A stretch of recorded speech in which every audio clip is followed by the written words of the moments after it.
It's 1917, at the height of World War I. The European continent is a battleground, with cities and towns reduced to rubble.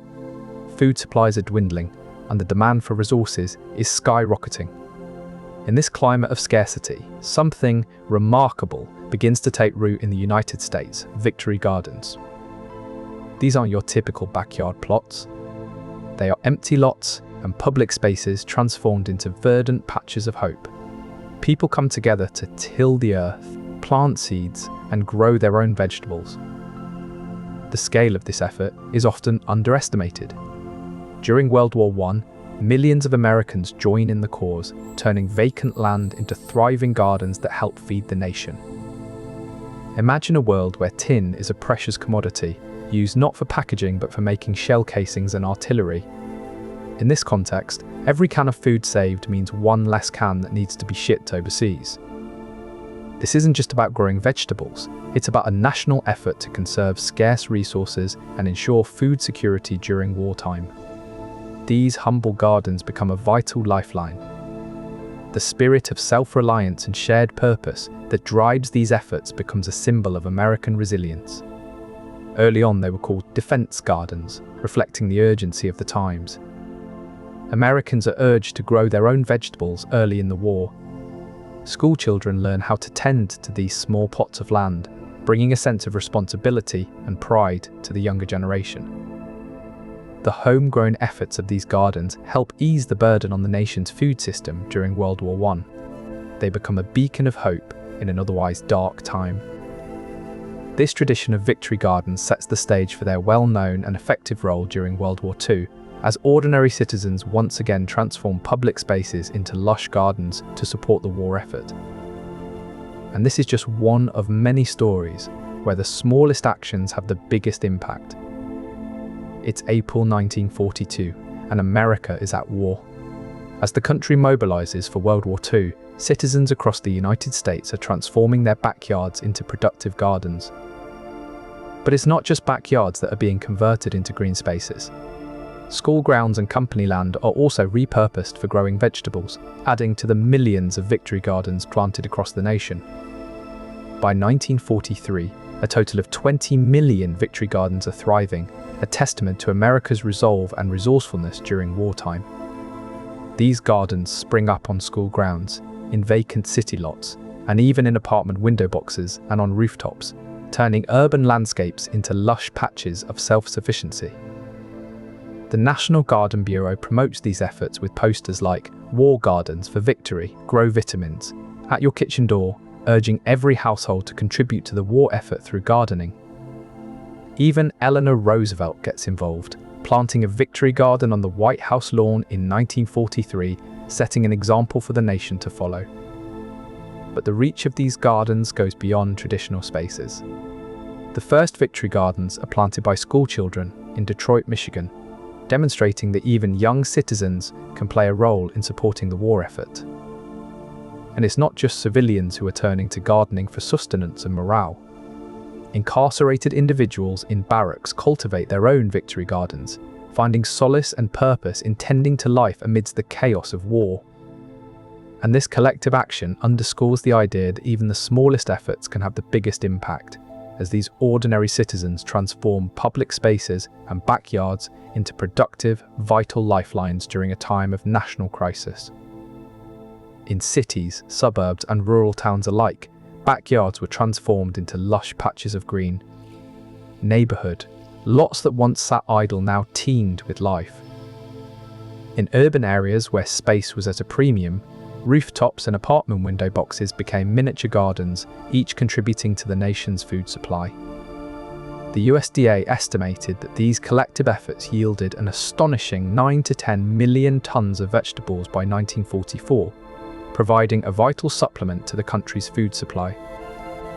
This immense harvest supplied about 40% of the fresh vegetables consumed in the United States that year, easing the burden on the nation's strained food system and freeing up resources for military use. Families were encouraged to plant not only in their backyards, but also in public spaces, vacant lots, and even on company land. The sight of children tending to gardens at schools became a common one, instilling a sense of responsibility and self-sufficiency in the younger generation. As the gardens flourished, so did a sense of community and unity among Americans. These small plots of land served as symbols of resilience and shared purpose during challenging times. The widespread adoption of victory gardens demonstrated the power of collective effort in sustaining the nation's food supply and contributing to the war effort, showing that even the smallest contributions can have a profound impact. By 1944, victory gardens provided 40% of the vegetables in America. But how did this national gardening effort gain such momentum? The US Department of Agriculture's War Food Administration launched a poster campaign that turned household gardening into a visible, patriotic duty. Posters like "Plant a victory garden, our food is fighting," "A garden will make your rations go furthers," adorned streets and public spaces. These posters featured evocative images of soldiers, emphasizing the direct link between gardening and supporting troops. The Office of War Information, in collaboration with the USDA, created these visuals to instill a sense of civic duty among American households. The message was clear. Growing your own vegetables wasn't just a practical move, it was a patriotic act that contributed directly to the war effort. The campaign's effectiveness is evident in the surge of families participating in victory gardening over the course of the war. The USDA provided seeds, gardening advice, and how-to pamphlets to support this burgeoning movement. The success of the Victory Garden program demonstrates the power of propaganda in engaging and mobilizing Americans for a collective cause. It shows that even the smallest contributions can have profound effects when combined with a sense of shared purpose and civic duty. And as we continue to explore the legacy of victory gardens, it's clear that these efforts set a powerful precedent for how communities can rally together in times of need. As the war effort continued to demand more from its citizens, the spirit of collective gardening remained a beacon of self-reliance and shared purpose. The act of gardening itself was promoted as a way to stay active and healthy during wartime. Moreover, the fresh produce grown in these gardens provided essential nutrients that were often scarce or rationed. But not all victory gardens were private or cheerful. They also sprouted in school grounds, company land, and even the barracks of incarceration camps. These weren't the serene gardens of suburban dreams. They reflected the harsh realities and rations of wartime conditions. Many who took on the challenge were not professional farmers. By 1943, these little plots produced 40% of all vegetables consumed in the US. Community gardens were created to help urban dwellers without access to private yards. They offered a glimpse into the resilience and resourcefulness of Americans during wartime. The Richard D. Parker Memorial Victory Gardens in Boston's Fenway is one of the two surviving victory gardens today, alongside the Dowling Community Gardens in Minneapolis. These public spaces continue to serve as vital green areas for urban communities. The program's legacy is evident in contemporary gardening efforts aimed at promoting self-sufficiency, echoing the spirit and methods of those wartime gardens. These modern initiatives carry forward the idea that personal gardens can significantly contribute to national food security. By cultivating their own vegetables, individuals not only ensure access to fresh produce, but also foster a sense of self-reliance and shared purpose within communities. The enduring relevance of victory gardens is highlighted by the ongoing inspiration they provide for current agricultural initiatives, underscoring their lasting impact on sustainable food practices. This spirit of resourcefulness and collective effort continues to resonate as a testament to the power of community engagement in maintaining a robust and self-sustaining food system. The modern relevance of victory gardens lies not just in their historical significance, but also in their continuing ability to inspire practical solutions for today's challenges, highlighting the enduring value of such initiatives. As the National WWII Museum acknowledges, victory gardens had a profound impact on both sustenance and morale during wartime. These gardens not only eased the strain on public food supplies, but also instilled a sense of shared purpose among citizens. This historical legacy offers valuable insights into how community gardening can continue to address modern food supply challenges. Community gardens today, much like the Victory Gardens of World War II, offer a tangible way for individuals and communities to contribute to their own food security. By transforming urban spaces and backyards into productive plots, people can supplement their diets with fresh, locally grown produce. The Smithsonian Gardens, through educational resources like those on Victory Gardens, highlight the potential for community gardening to make a significant difference in food supply sustainability. As cities continue to grow and urban populations expand, the ability of communities to feed themselves becomes increasingly important. Moreover, community gardens foster a sense of connection and stewardship over one's own food source. This connection can lead to healthier eating habits and a deeper appreciation for the effort that goes into growing produce. Looking ahead, future gardening initiatives could build upon this historical precedent by encouraging more people to participate in community gardens. With proper education and support, these efforts can help alleviate food insecurity issues and promote a more sustainable approach to agriculture. Educational resources provided by institutions like the Smithsonian Gardens can play a crucial role in promoting these initiatives. By teaching people about the history and benefits of community gardening, we can inspire a new generation of gardeners to take part in this vital practice. Community gardening also offers an opportunity for people to reconnect with nature and learn about the natural world, fostering a sense of environmental stewardship that extends beyond just growing food. As we look to the future, it is clear that community gardening can continue to make a difference in the years to come. By drawing on the lessons of the past and embracing new technologies and practices, we can create more resilient and sustainable food systems. Families across the nation came together to dig in their gardens, planting seeds that would grow into nourishing vegetables. Children learned the joy of watching a seed sprout and the pride of harvesting their own food. The sense of community fostered by these gardens was palpable. Neighbours who might never have spoken before found common ground in the shared endeavour of gardening. Self-reliance was at the heart of the Victory Garden movement. Growing your own food meant less dependence on commercial food production and a deeper appreciation for the effort it takes to put food on the table. The legacy of Victory Gardens extends far beyond their immediate contributions to the war effort. They taught Americans about sustainable gardening practices and the importance of self-sufficiency. As we look back on this chapter in history, it's clear that the spirit of community and self-reliance fostered by Victory Gardens continues to resonate today. The story of Victory Gardens is a testament to what can be achieved when people come together with a common purpose. In Canada, Victory Gardens were a significant part of the country's wartime efforts. These gardens not only helped feed families, but also boosted morale during challenging times. Victory Gardens in Canada, much like those in the United States, were a part of a larger global effort. Similar initiatives were undertaken in other nations, such as Australia and New Zealand. By spring 2020, a new challenge emerged on the world stage, the COVID-19 pandemic.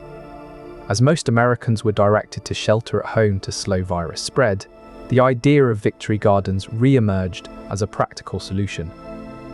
Growing flowers to send to hospitals and institutions became another way to support the war effort through Victory Gardens. These global efforts underscore the importance and effectiveness of Victory Gardens in sustaining a nation's food supply during times of crisis. The collective power of ordinary citizens coming together with a common purpose cannot be underestimated. By exploring how similar gardening initiatives were adopted in other countries, we gain a broader perspective on the significance and impact of Victory Gardens. These humble plots of land played a pivotal role in maintaining food security and supporting the war effort across continents. And as we reflect on this global story, we realize that the spirit of Victory Gardens endures.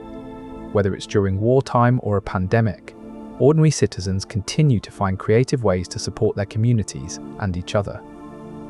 This tale serves as a powerful reminder that even the smallest actions can have a profound impact when they are undertaken with shared purpose and determination. Victory Gardens were not just about sustaining the nation's food supply, they also served as a symbol of shared purpose and determination. This historical context underscores the significance of Victory Gardens in sustaining both the nation's food supply and its people's morale. Their collections include photographs, pamphlets, and personal accounts that vividly capture the spirit of wartime gardening efforts. Each garden represented a small but significant contribution to the war effort, helping to maintain food security during a time of great need. But what makes these archives and memorials so important? They serve as a reminder that every effort, no matter how small, played a crucial role in the nation's survival. These humble gardens not only supplied a significant portion of the country's vegetables, but also bolstered morale and fostered a sense of shared purpose among citizens. Today, as we look back on the legacy of these gardens, it's clear that remembering and honouring their history is more than just an act of nostalgia. It's a testament to the resilience and ingenuity of those who came before us. And perhaps it's also a call to action, reminding us that in times of crisis, every small effort can make a big difference.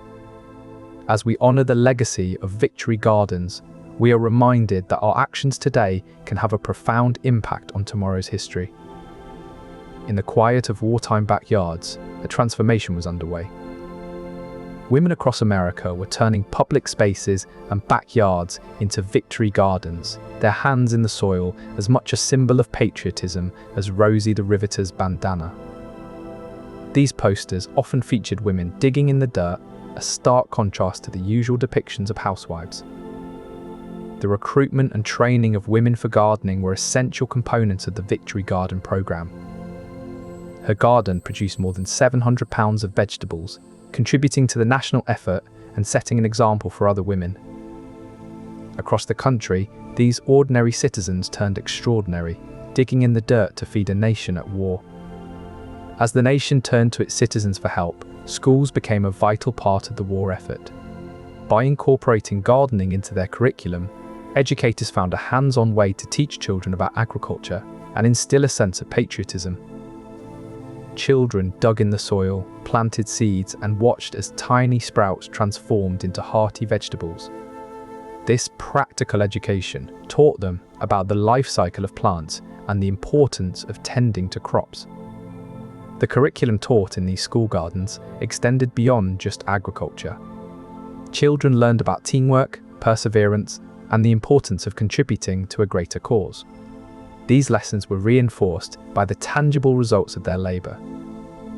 By involving children in the war effort, schools ensured that the next generation was not only educated about gardening and patriotism, but also deeply engaged in sustaining the nation's food supply.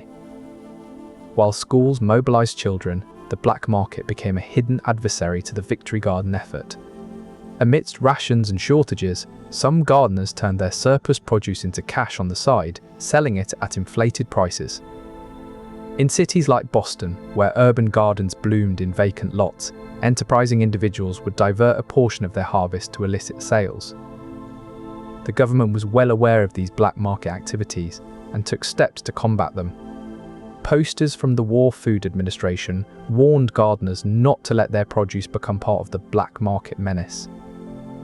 These warnings emphasised that black market sales undermined the very purpose of Victory Gardens, to supplement rations and support the war effort. Despite these efforts, the lure of additional income proved strong. Many gardeners continued to sell their excess produce under the table. This underground economy not only deprived the official food supply, but also created a two-tier system where those with extra resources could secure fresh produce. The black market, though difficult to track, likely had significant effects on the overall food supply. It eroded public trust and undermined the unity that Victory Gardens aimed to foster. Yet, many gardeners remained steadfast in their commitment to the war effort, continuing to grow and share produce within their communities. The black market highlighted a complex reality. While Victory Gardens provided essential food and boosted morale, the economic pressures of wartime led some to exploit their harvests for personal gain. This intricate web of motivations and actions underscores the resilience and determination of ordinary citizens in contributing to the war effort, even amidst challenges they couldn't control. In Minneapolis, The Dowling Community Gardens became another symbol of urban resilience. What started as a small community project grew into a significant source of food for local families. Urban gardeners faced distinct challenges. Shade from tall buildings could hinder plant growth, and space was often at a premium. Despite these obstacles, city dwellers showed remarkable adaptability. They cultivated shade-loving plants and maximized every inch of available soil. The use of rooftops, window boxes, and even apartment balconies became common strategies. These innovative approaches not only saved space, but also turned mundane cityscapes into vibrant green oases. Community support was crucial in maintaining these gardens. Neighbours helped each other tend to the plants, ensuring no garden was left untended. The adaptability and resilience of city dwellers in transforming their urban environments into productive victory gardens is a testament to the power of community and ingenuity. These posters often featured cartoonish illustrations designed to appeal to children, making gardening seem fun and exciting. The educational benefits of growing their own vegetables were significant. Children learned about horticulture, the importance of fresh produce, and the role they played in supporting their country. The educational benefits extended beyond just gardening skills. Children developed a sense of responsibility and civic duty, understanding that their small efforts contributed to the larger war effort. In some cases, schools incorporated gardening into their curriculum, using victory gardens as a hands-on learning experience. This approach not only engaged students, but also ensured the continuity of the practice, even after the war ended. Involving children in victory gardens also had a significant impact on their lives beyond the war years. Many who participated as children went on to become avid gardeners as adults, passing down these skills and values to future generations. The comprehensive support for the war effort through victory gardens underscores the power of community engagement and inclusivity in achieving a common goal. In wartime, rationing is a fact of life. As the US entered World War II, the government implemented strict policies to ensure essential resources were distributed fairly among citizens and military personnel alike. The National War Ration Board oversaw a comprehensive system that restricted the availability of foods like sugar, meat, and canned goods. With less food on store shelves, families found it increasingly difficult to maintain their usual diets. This is where victory gardens stepped in. The National Garden Bureau played a pivotal role in promoting these gardens, recognizing their potential to fill the gap left by rationing. Gardening allowed families to supplement their rations with fresh produce grown right in their backyards. The success of these gardens illustrates a direct link between government policies and citizen response, with rationing driving the need for self-sufficiency. In a time of scarcity, victory gardens demonstrated that even ordinary citizens could make extraordinary contributions to the war effort. Beyond the bustling cities, rural communities across America were also embracing the victory garden movement. Here, where land was abundant but resources were scarce, farmers and ranchers saw a chance to contribute to the war effort in their own way. In places like Eleanor, California, rural gardeners faced unique challenges such as harsh weather conditions and limited access to water supplies. However, their innovative solutions often included using rain barrels to collect water and planting drought-resistant crops. Ranchers in remote areas found that growing vegetables alongside their livestock could provide additional sustenance for their families, while freeing up valuable resources like tin cans to be donated for military use. In the Midwest, farmers transformed fallow fields into sprawling vegetable patches, turning their unused agricultural land into a vital source of food during wartime. Community gardens sprang up in small towns across the country, often organized by local women's clubs or church groups. These collective efforts not only boosted morale, but also provided a sense of shared purpose among residents. But it wasn't just about sustenance. Many rural gardeners took pride in their crops and entered local competitions, showcasing their produce to support the war effort and raise spirits. The adaptability of these gardeners was remarkable. They would rotate their crops, use organic methods, and even share seeds with neighbours to ensure that everyone had a chance to grow something valuable. In the Northeast, where winters were harsh, gardeners built makeshift greenhouses using old windows and wooden frames to extend their growing season. The broad scope of these efforts underscored the determination of rural Americans to play a significant role in the war effort, demonstrating that no matter where you were, there was always something valuable you could contribute. As the war effort intensified, these gardens became not just a symbol of patriotism, but also a crucial economic lifeline for local communities. The homegrown efforts of Victory Gardens reshaped employment opportunities and small business ventures. With the country facing labour shortages due to men joining the military, Victory Gardens offered a solution. They provided part-time and seasonal work for women, children, and elderly people who might not otherwise have had job opportunities. Local food distribution systems also benefited from the proliferation of Victory Gardens. With produce being grown close to home, transportation costs and delays were minimized. This surge in local gardening also led to an increase in small business opportunities. Entrepreneurs started nurseries to supply seeds and plants, while others set up shops selling garden tools and fertilizers. This significant contribution allowed for a more efficient use of national resources and helped ease the strain on the nation's food system during wartime. The economic benefits were clear: fewer food shortages, reduced rationing issues, and a boost to local economies. But the intangible benefits, the morale boost, the sense of community, were just as valuable. In the quiet moments between tending to their gardens and caring for their families, Americans were playing a vital role in winning the war effort from home. This underscores the multifaceted benefits of community gardening, benefits that resonate today as much as they did during wartime. The US government played a crucial role in mobilizing citizens for the war effort, using visual propaganda to inspire and engage people. These posters were distributed widely across the country, appearing in public spaces, backyards, and even apartment window boxes. Visual messaging played a critical role in inspiring ordinary citizens to participate in gardening and support the war effort, showing how small actions could have a significant impact. This underscores the importance of effective communication in engaging people and mobilizing them for a common cause, a lesson that resonates today as much as it did during wartime. By seeing how visual propaganda inspired citizens to transform public spaces and backyards into victory gardens, we can appreciate the power of clear messaging in rallying people for a cause. And as we reflect on these efforts, it's clear that even small actions, when taken collectively, can make a significant difference in supporting our communities and our country. As Americans mobilized to support the war effort, they also turned their attention to preserving the bounty from their victory gardens. The methods of canning, pickling, and drying were taught to households through government resources and local workshops.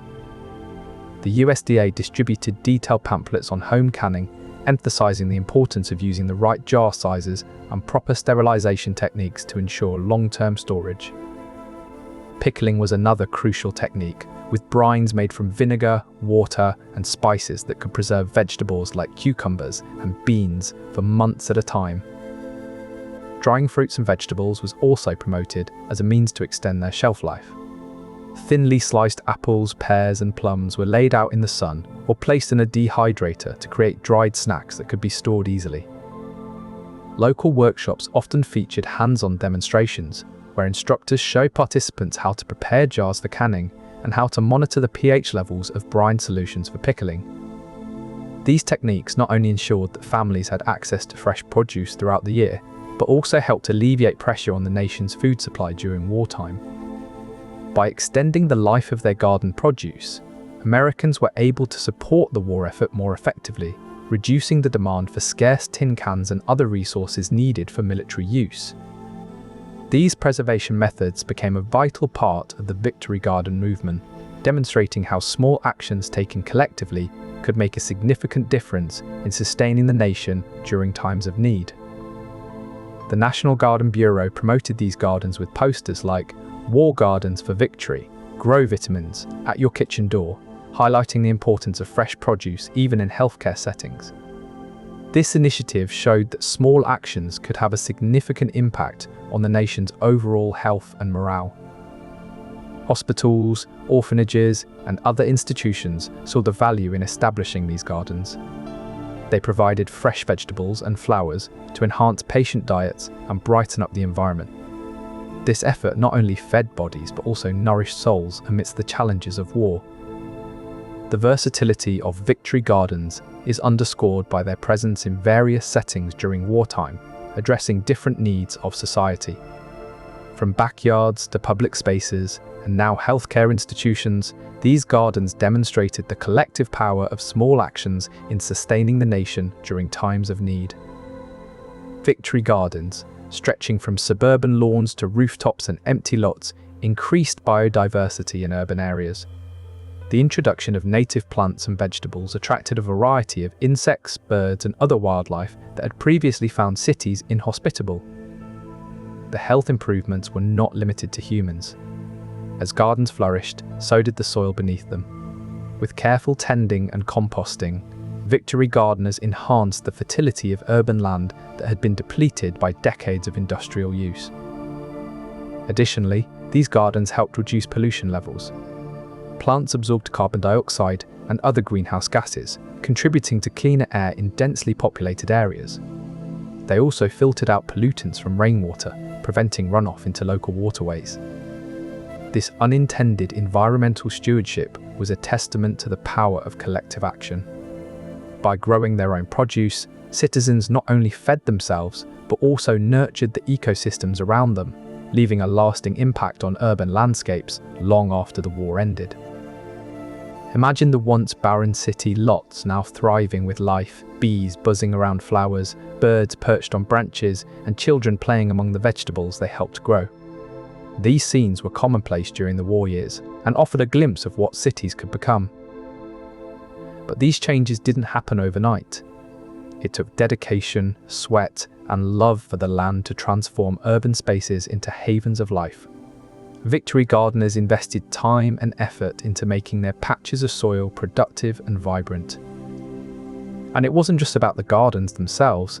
These spaces became communal hubs where neighbours shared seeds, advice, and camaraderie. The environmental impact of Victory Gardens extended beyond the land to the people who tended it. So, as we reflect on the legacy of these gardens, we see not just a means of sustaining the nation, but also a model for how small actions can have far-reaching effects. The environmental impact of Victory Gardens reminds us that caring for our environment and community can be one and the same effort. Perhaps, in this spirit of collective stewardship, future generations will continue to cultivate their own Victory Gardens, nurturing both the land and the bonds that tie us together. For now, let's take a moment to appreciate the unintended beauty and resilience of these gardens. They are a testament to what can be achieved when we work together for a common good, creating a legacy that endures beyond the immediate need. One of the most influential figures in this movement was Eleanor Roosevelt. Her personal involvement in gardening served as an inspiration and a symbol of self-sufficiency during wartime. This act was more than just a symbolic gesture. It demonstrated her commitment to the cause and inspired countless Americans to follow suit. Roosevelt advocated for self-sufficiency, believing that ordinary citizens could make a significant difference in the nation's food supply. Her leadership and advocacy highlighted the importance of individual contributions to the broader war effort. The legacy of Eleanor Roosevelt's advocacy for Victory Gardens endures as a testament to what can be achieved when leadership inspires collective action. It's 1943, and America is in the throes of World War II. With military supplies being diverted to support the troops, ordinary citizens are stepping up to fill the gap by transforming backyards and public spaces into Victory Gardens. But creating these gardens was no easy task. Gardeners faced numerous challenges, starting with the very supplies needed to cultivate their plots. Seeds were in high demand. With so many people planting gardens simultaneously, the National Garden Bureau had to step up its efforts to distribute seeds. Tools were another critical component that faced shortages due to wartime production priorities. Gardeners had to get creative in sourcing their tools. Many turned to repurposing old household items or borrowing from neighbours. Materials for garden beds also posed a problem. With lumber being redirected to military construction projects, gardeners found alternative sources such as scrap metal and recycled wooden crates. These challenges did not deter the determined spirit of Americans. The Smithsonian Gardens notes that even with the scarcity of resources, people found innovative ways to make their gardens thrive. In addition to seeds and tools, gardeners also face shortages in fertilizers due to the diversion of materials like nitrogen and phosphorus for munitions. To overcome these obstacles, gardeners turned to composting and natural fertilizers like manure from nearby farms or even their own household waste. The efforts of these ordinary citizens showcased remarkable resilience and resourcefulness in the face of adversity.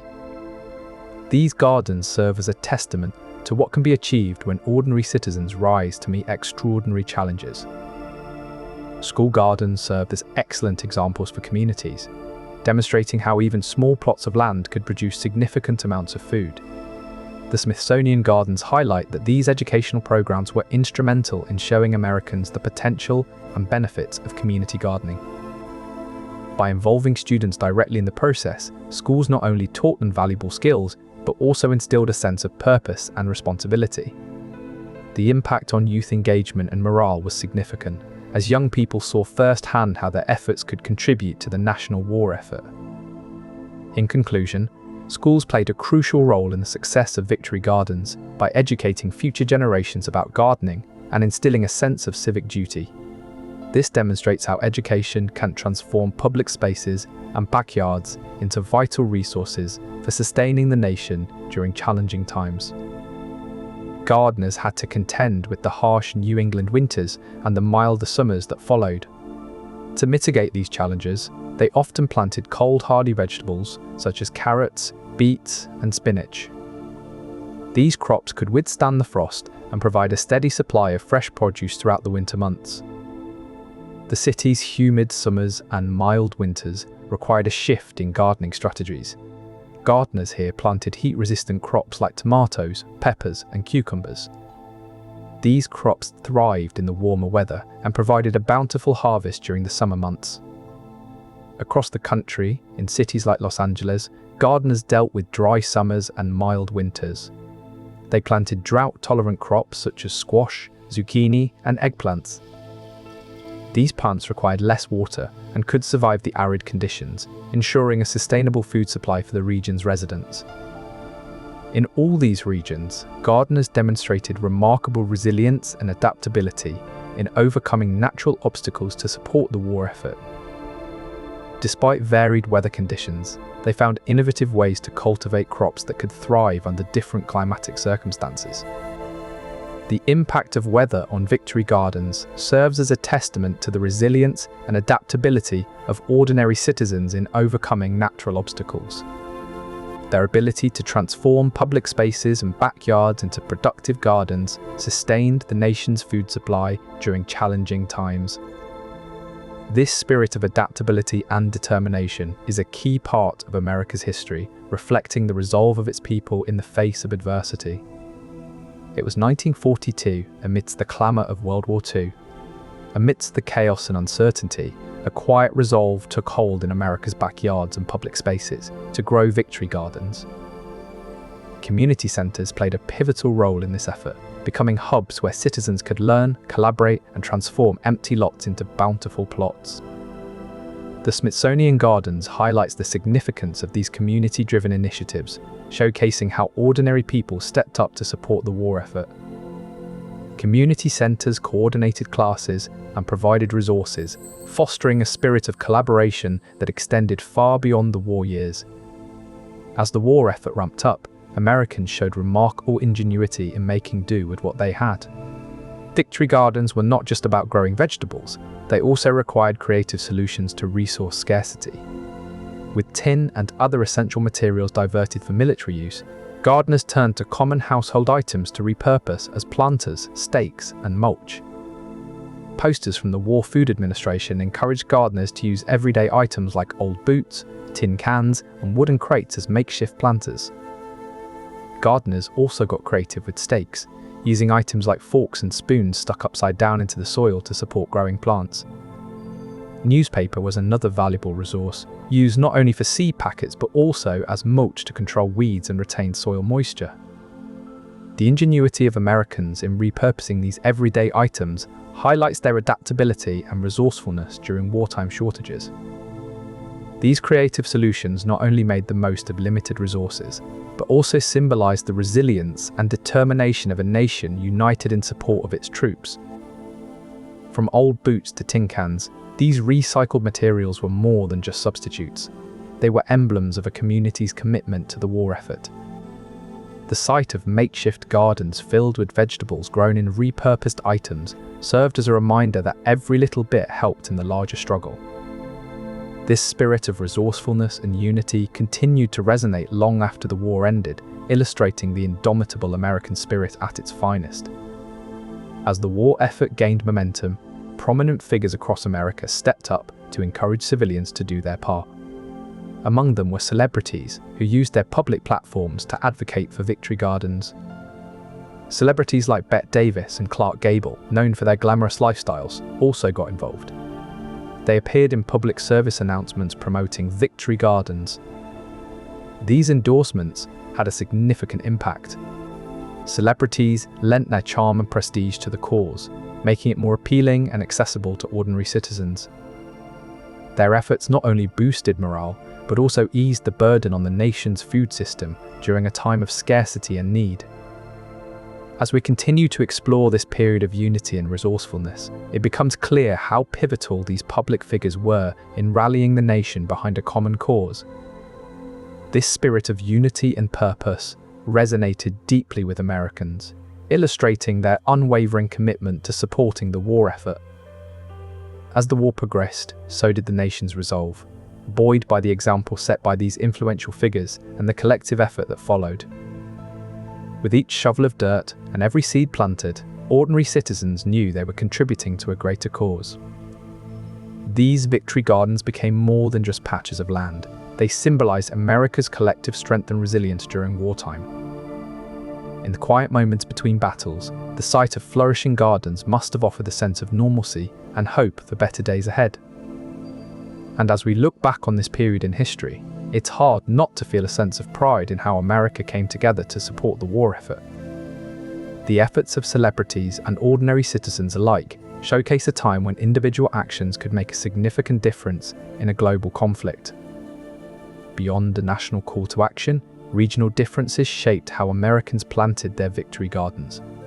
The choices of what to grow and how were deeply influenced by local climate, soil, and resource availability. For example, in sunny California, gardeners favored heat-loving crops like tomatoes and peppers that thrived in the state's warm Mediterranean climate. Conversely, those living in the cooler regions of the Pacific Northwest focused on hardier plants, such as root vegetables and leafy greens that could withstand the harsher conditions. In the South, where the summer heat is intense and the growing season longer, gardeners often chose crops like okra and collard greens that could endure high temperatures and humidity. Meanwhile, in the Midwest, known for its rich soil and variable climate, a diverse range of crops was cultivated to take advantage of the region's unique agricultural benefits. The Northeast, with its shorter growing season and colder winters, saw gardeners turning to quick-maturing crops such as radishes and lettuce. Additionally, many in this region opted for cold frames or greenhouses to extend their growing seasons. This adaptability demonstrated how gardening techniques varied by geographical area, but ultimately contributed to a unified national effort. In some rural areas, especially those with abundant water sources, gardeners took advantage of irrigation systems to support their crops. In contrast, drier regions relied heavily on drought-resistant plants like cacti and succulents that required less water. These regional strategies showcase the ingenuity and resilience of American gardeners during wartime. The adaptability seen across different regions underscored the significance of local knowledge and resources in maintaining food security. Whether it was the use of cold frames in the Northeast or the reliance on drought-resistant plants in the Southwest, these regional practices were essential to the success of victory gardens nationwide. This variation in gardening techniques not only highlights the diversity of American agriculture, but also underscores the unity and resilience of a nation mobilizing to support its troops. The efforts of gardeners across various regions show that even in challenging times, adaptability can lead to remarkable collective success. Churches and synagogues opened up their empty lots and backyards to community members for cultivating vegetables and fruits, providing much-needed space during the food shortages.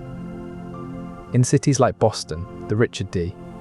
Parker Memorial Victory Gardens, located in Fenway, became a hub for community gardening efforts led by religious groups.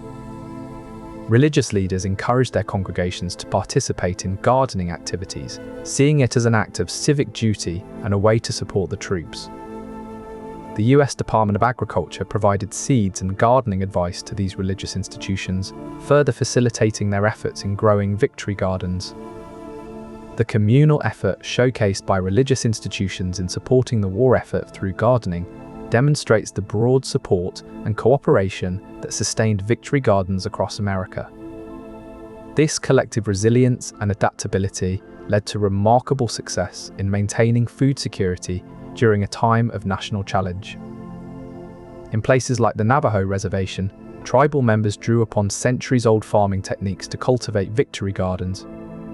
These practices included planting crops in a way that conserved water and utilized the natural contours of the land. The success of these efforts was documented by photographers like Alfred Palmer and Howard Hollom, who captured images of Native American families tending to their gardens with pride and determination. One notable example is the Cherokee Nation in Oklahoma, where community members came together to transform vacant lots into productive victory gardens. These gardens not only supplied fresh vegetables for local consumption, but also served as a symbol of unity and resilience within the tribal communities. The contributions of Native American communities to the Victory Garden movement highlight an often overlooked aspect of the war effort. By adapting their traditional practices and working together, they helped sustain the nation's food supply and demonstrated the inclusive nature of the Victory Garden movement. This inclusivity and shared purpose underscore the enduring legacy of the Victory Garden movement, which continues to inspire contemporary efforts aimed at promoting self-sufficiency and community engagement in gardening. As we continue to explore the impact of these gardens, we see that the story of Victory Gardens is not just about the food produced, but also about the people who came together to make a difference during a time of national challenge.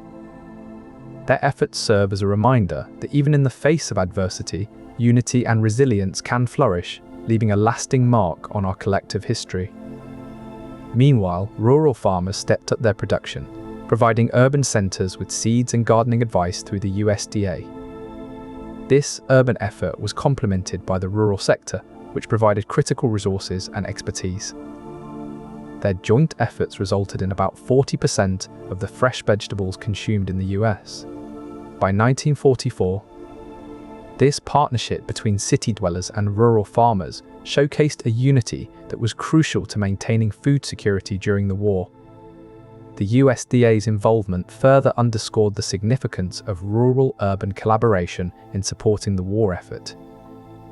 By providing seeds, gardening advice, and how-to pamphlets, they bridged the gap between urban need and rural plenty. This rural-urban partnership not only eased the strain on public food supplies, but also boosted morale among civilians, demonstrating the power of collective action.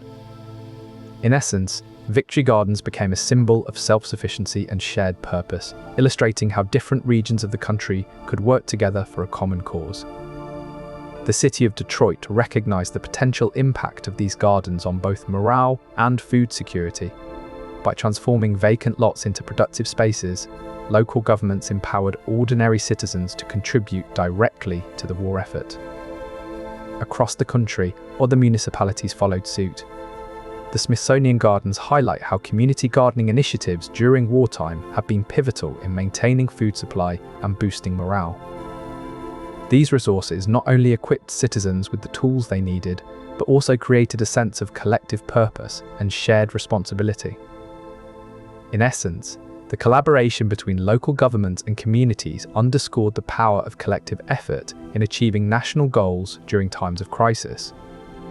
These posters not only emphasized the nutritional benefits of home gardening, but also subtly highlighted a vital component of the war effort, the sale of war bonds. Community leaders across the country began to recognize the potential of victory gardens as platforms for selling war bonds. Harvest celebrations and garden events became ideal venues for promoting the purchase of war bonds. In Detroit, a city known for its early adoption of victory gardening, community leaders encouraged residents to buy war bonds during their harvest festivals. The initiative proved successful, with residents enthusiastically supporting both the gardening efforts and the financial backing of the war. Similar scenes played out across the nation as community leaders leveraged the pride and accomplishment of victory gardeners to bolster war bond sales. The combination of gardening and financial support underscored the multifaceted role that ordinary citizens played in sustaining the war effort.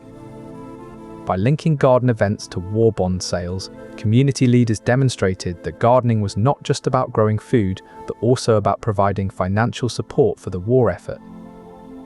While the spirit of patriotism fueled victory gardens across America, gardeners faced an unexpected challenge: pests. Among the most notorious invaders were Japanese beetles, voracious insects with a taste for roses and other garden favorites. The USDA stepped in, providing essential advice on how to combat these tenacious pests. Gardeners discovered the power of companion planting, using plants like marigolds and chives that naturally repel pests. Homemade insecticides made from soapy water or neem oil also proved effective in controlling infestations. One gardener recalled using a mixture of soap and water sprayed directly onto the beetles, a simple yet effective method. Their ability to adapt and innovate ensured that victory gardens continued to thrive, contributing significantly to the nation's food supply during wartime. Community leaders recognized that maintaining these gardens could not only ensure a steady food supply, but also revitalize urban landscapes. The transition from wartime to peacetime gardening became an opportunity for urban renewal and social cohesion. Initiatives were launched across the country to maintain and expand these garden plots. In cities like Boston and Minneapolis, community gardens became a significant part of neighborhood development. These gardens not only provided fresh produce, but also served as gathering places for neighborhood residents. The impact of these green spaces on morale and social cohesion was significant, fostering a sense of community among those who tended them. Real-life examples show the lasting influence of these victory gardens in shaping post-war communities and social dynamics. The Dowling Community Gardens, for instance, has been a hub for local activities and events, promoting a sense of belonging and shared purpose. The legacy of victory gardens can be seen in contemporary efforts to promote gardening as a means of self-sufficiency and sustainable living. These gardens serve as a reminder that even small spaces can make a big difference when cultivated with care. The transition from wartime gardening to post-war urban renewal efforts demonstrates how ordinary citizens can transform their environments for the better, creating lasting benefits that extend far beyond the original intent. By sustaining these gardens and integrating them into neighborhood development plans, communities can foster a deeper sense of place and belonging, carrying forward the spirit of victory gardens into a new era. Gardeners employed specific strategies to maximize yield and reduce waste. Composting turned kitchen scraps into nutrient-rich soil, while crop rotation prevented depletion of essential nutrients. These practices helped ensure that every available plot of land produced the maximum amount of food possible. The Smithsonian Gardens highlights how these efforts contributed to a more sustainable food supply chain during wartime, helping to feed both civilians and troops overseas. The impact of these practices extended beyond the gardens themselves. They helped ease the burden on the nation's food system, ensuring that scarce resources could be redirected towards military use. This was not just about growing vegetables. It was about a larger strategy to sustain the nation's food supply and reduce strain on resources during a critical time. In essence, victory gardens were part of a collective effort to support the war while maintaining civilian morale and self-sufficiency. Understanding this context reveals just how integral these gardens were in the overall wartime food conservation efforts. One of the most notable advancements was the introduction of new seed varieties, which promised higher yields and better resistance to disease. These seeds were often developed through selective breeding programs funded by the US Department of Agriculture. Gardeners across the country enthusiastically embraced these new seeds, which offered a more reliable and productive harvest. For example, the red cherry tomato variety became particularly popular because of its ability to thrive in home gardens and produce abundant crops. In addition to new seeds, soil testing kits became an invaluable tool for victory gardeners. These kits allowed gardeners to determine the pH levels and nutrient content of their soil, ensuring that plants receive the optimal growing conditions. By analysing their soil, gardeners could make informed decisions about which fertilisers or amendments to use, thereby maximising the efficiency and productivity of their gardens. This scientific approach to gardening was a significant departure from traditional methods and demonstrated the willingness of citizens to adapt to new technologies for the greater good. Innovative gardening tools also played a crucial role in enhancing the efficiency of victory gardens. Tools such as hoes, rakes, and trowels were designed to be more ergonomic and effective for the tasks at hand. For instance, the war hoe became a symbol of the victory garden movement, offering a lightweight yet sturdy design that made it easier to work the soil and maintain gardens. These advancements in seed varieties, soil testing, and gardening tools not only improved yield, but also made the process of gardening more efficient and less labour-intensive for citizens who were already juggling multiple responsibilities during wartime.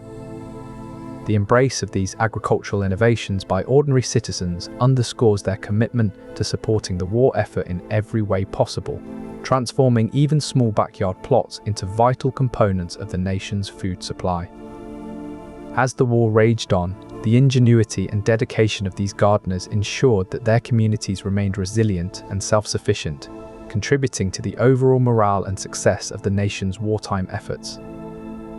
This spirit of innovation and adaptability in victory gardens continues to inspire modern gardening practices, reminding us that even small-scale efforts can have a profound impact when driven by a shared sense of purpose and commitment. This commitment to progress and self-sufficiency remains an enduring testament to the power of community effort in overcoming adversity and supporting those who serve on the front lines. In the heart of World War II, the call to action echoed not only from the battlefields, but also from houses of worship across America. Churches and synagogues became vital hubs for community mobilization, where religious leaders inspired their congregations to turn public spaces into thriving victory gardens. In Pittsburgh, the First Presbyterian Church rallied its members to transform vacant lots into productive gardens. The church provided seeds and gardening tools, organizing work parties to clear the lots and prepare the soil. Meanwhile, in New York City, Temple Israel urged its congregants to cultivate vegetables in apartment window boxes and on rooftops. These urban gardens supplemented the city's food supply and bolstered morale among residents during wartime. The collective effort of these religious institutions demonstrated the broad support and grassroots mobilization that made victory gardens a nationwide success. As the war continued, the gardens not only provided sustenance, but also served as symbols of self-reliance and shared purpose. But beyond the backyards and public spaces, another powerful force was mobilizing to support the victory garden movement: industry. Companies like General Motors and Ford saw an opportunity to not only boost morale among their workers, but also contribute directly to the war effort. They began offering seeds and tools to their employees, encouraging them to start gardens in any available space, from backyards to company-owned land. General Motors even provided educational materials, teaching workers how to cultivate and maintain productive gardens. This support from the private sector made it much easier for ordinary citizens to join the national effort. With access to resources and knowledge, more people could contribute, bolstering both the morale and the food supply of the nation. The involvement of industry underscored the collective nature of the victory garden movement, showing that everyone had a role to play in winning the war. And so, as seeds were sown and gardens grew, so too did the spirit of unity and determination among the people. In the effort to support the war, universities and colleges across the United States played a crucial role. They became vital in bridging the knowledge gap and ensuring a future workforce for agriculture. These academic institutions not only contributed to immediate food security, but also educated future farmers and agricultural experts who would be crucial after the war. This collaborative effort ensured that the nation had a skilled workforce ready to support long-term food security even after the war had ended. In this way, universities and colleges became pivotal in sustaining the nation's food supply and readying a new generation of agricultural experts to continue their legacy. But victory gardens weren't just about the soil and seeds. Art played a significant role in promoting these gardens, transforming public spaces into thriving patches of produce that supported the war effort.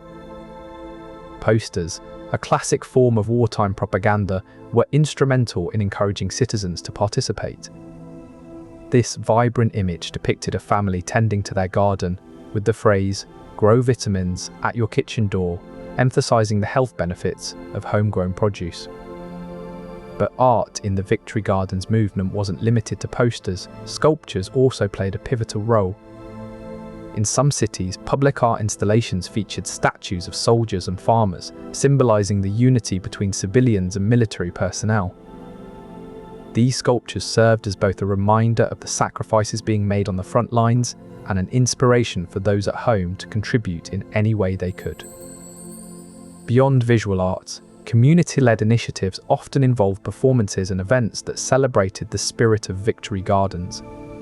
For instance, school children would sometimes stage plays or sing songs about the importance of gardening during assemblies.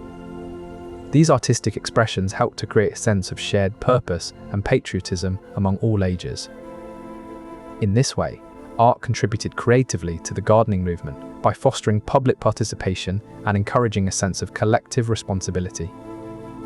And as these gardens flourished, so did the morale of those tending them, making art an essential component in sustaining both spirit and food supply during the war. But the Victory Garden's success was not just about the individual gardeners. It was also due to the crucial contributions of migrant workers, particularly from rural areas and immigrant communities. These migrant workers brought with them valuable farming skills and experience, making significant contributions to the Victory Gardens effort. They played a vital role in maintaining and harvesting these gardens, ensuring that they continued to produce fresh vegetables throughout the war. According to historical records, migrant workers often took on multiple jobs, working long hours to support both their families and the nation's food supply. Their dedication was crucial in sustaining the Victory Gardens. Their collective efforts helped to keep the nation's food supply steady during a time when resources were scarce and rationing was common. This collaboration between urban gardeners and migrant workers illustrates the diverse participation in the Victory Garden effort. In the midst of World War II, with resources scarce and rationing commonplace, ordinary citizens were finding innovative ways to support the war effort. One such initiative was the establishment of Victory Gardens in public housing projects across the United States. These gardens not only helped alleviate food shortages, but also played a crucial role in boosting morale and fostering a sense of community among residents. Residents of public housing projects, including those with limited gardening experience, enthusiastically embraced the idea. The act of growing vegetables together not only produced essential food, but also created a sense of community and shared purpose among neighbours. The gardens in public housing projects became a lifeline for many residents, supplying them with fresh produce during a time of scarcity and rationing. These efforts demonstrated the adaptability and resilience of ordinary citizens who transformed diverse spaces into productive Victory Gardens, contributing significantly to the nation's food supply. In Australia, the idea of Victory Gardens caught on as well, with cities like Sydney and Melbourne seeing a surge in home gardening efforts. International propaganda and media played a crucial role in disseminating the concept, with posters and campaigns encouraging citizens to grow their own food as a patriotic duty. The Victory Garden movement not only sustained the food supply in the US, but also had a broader impact, illustrating its pivotal role in supporting food security across nations during WWII. The idea spread beyond North America, with victory gardens becoming a symbol of self-reliance and shared purpose in countries like Britain and Australia. International media and propaganda highlighted the success stories, encouraging more people to take up gardening as a way to support their communities and countries during wartime.